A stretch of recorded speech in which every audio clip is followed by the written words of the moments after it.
Amityville.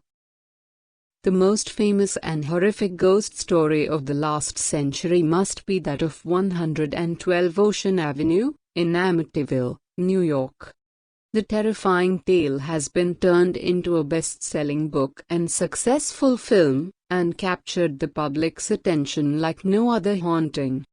Indeed, such is its place in the American consciousness that most people assume that it is a real story, and that is certainly how it was publicized. There is no doubt that some awful events did take place in the building, but were they really caused by ghostly actions? The now infamous three-story Dutch colonial house was built in 1924.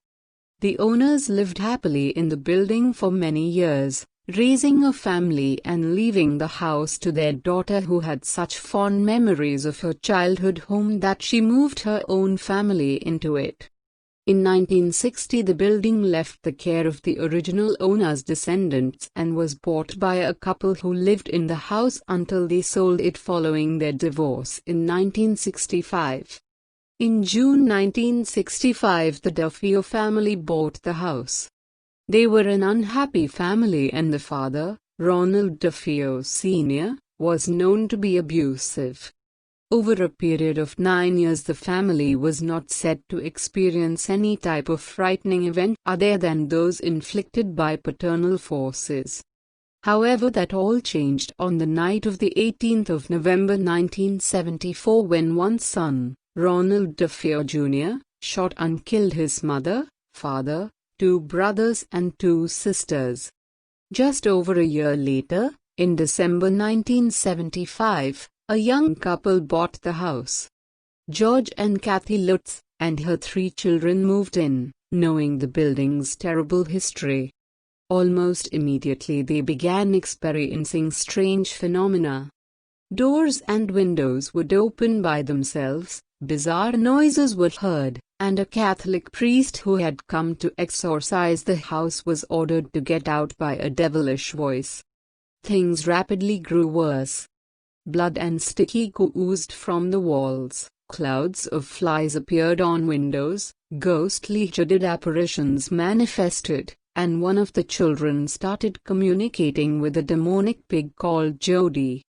One night, Kathy Lutz was even thrown from her bed by a supernatural force, and it was famously claimed that the face of the devil appeared in the brickwork of the fireplace. After 28 days of this horror, the Lutzes moved out. They soon went to the media with their story.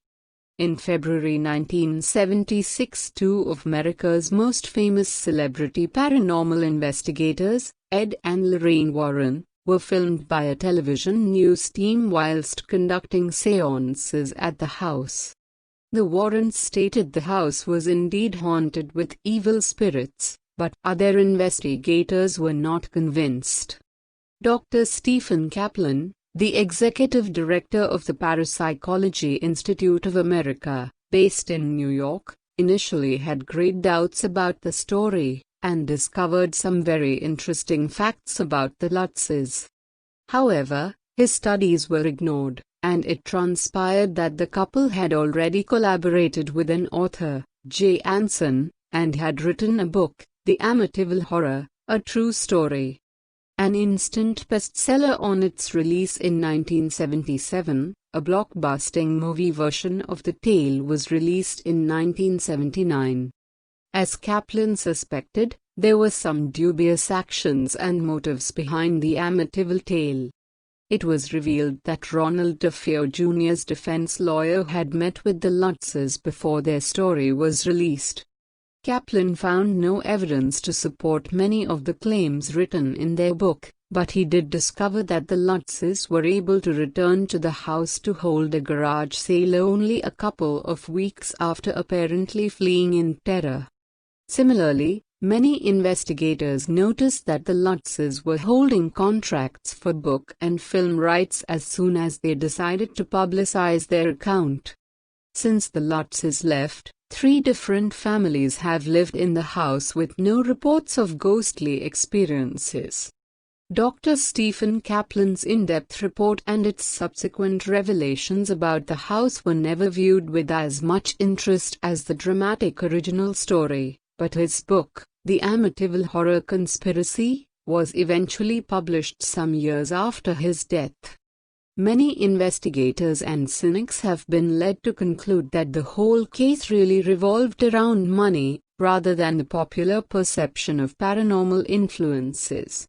It seems the evil forces in this story have less to do with supernatural unknowns, and more with all too common, base human instincts.